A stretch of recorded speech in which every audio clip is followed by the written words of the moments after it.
When it comes to how many fans a specific Genshin character has, it's hard to dispute how beloved Xiao is. As a character who had been teased since pre-launch beta, Xiao immediately established himself as the flashiest DPS Genshin previewed at the time.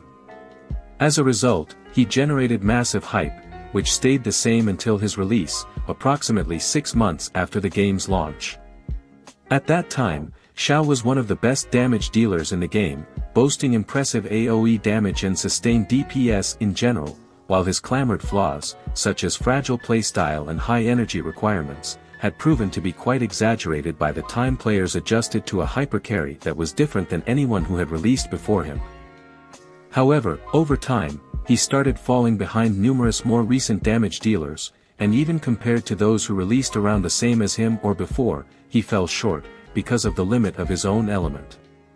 In fact, Anemo wasn't designed to be an element for raw damage dealers, but rather a supportive element that could still deal great damage thanks to elemental mastery, something which just didn't fit well with Xiao's playstyle.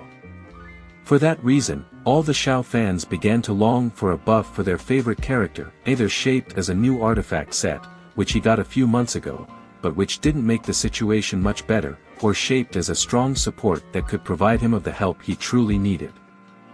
That support is finally about to come out, and she's named Faruzan, but there is a twist. She's coming out alongside Xiao's upgrade, namely Wanderer, the new shiny Anemo DPS. Buddy, you think you look strong? You're wearing a cape. You're just a cheap fucking knockoff. Oh no. I'm the upgrade. Based on all the pre-release calcs I've made, Wanderer seems straight up superior compared to Xiao, but at the end of the day, it doesn't really matter. If you like to play Xiao, and you want to use him, what matters to you is whether or not Faruzan can provide enough help for him to be great again, and in this video, I'll analyze exactly that. Faruzan is a low-damage character, whose usefulness comes all from her supportive capabilities.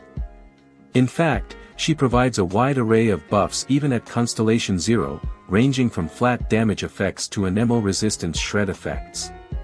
The question, however, is how she fits in the structure of current Xiao teams, which normally feature 2 Anemo characters and then whatever you can fill the team with, generally double Geo or double Pyro comp to benefit from those strong elemental resonances. Faruzan would replace the second Anemo on the team, meaning she competes with the likes of Kazuha, Sucrose, and Jean. Starting from the negatives, at Constellation 0, Faruzan's particle generation is just awful, as she can only generate up to 2 particles per rotation with her elemental skill. On the team I used as the object of my calculation, Xiao requires an astounding 180% ER when paired with Faruzan C0, Bennett, and Xiangling, and that's with 2 Favonius weapons on the team as well. The problems for Constellation 0 don't end here. In fact, at that level, Faruzan's elemental burst only lasts 12 seconds, and since each burst application applies the buffs I mentioned before for 4 seconds, that means she'll be able to provide those for 16 seconds per rotation at C0. Based on the rotation I considered, Faruzan has to use her burst at the start, because if she did it right before Xiao's turn for example, she'd get between him and Bennett's burst, wasting some of its uptime, which would be just as bad for Xiao.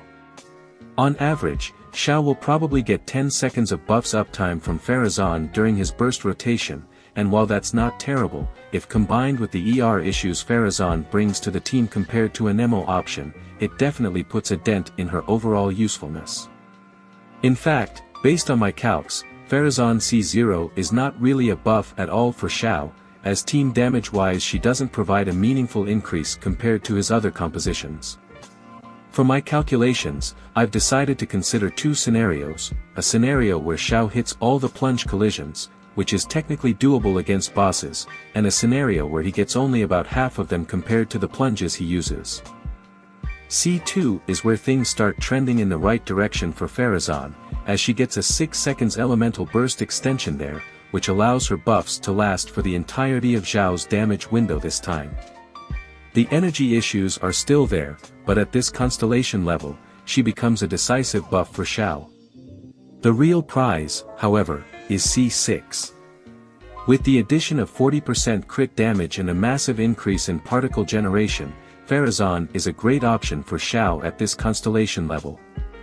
In fact, her C6 allows her to generate 2 particles if opponents are hit by a Nemo, every 5.5 seconds, during her burst duration, which increases her particle generated per rotation to 10, meaning she becomes comparable to Sucrose in particle generation while offering immense buffs on top of that.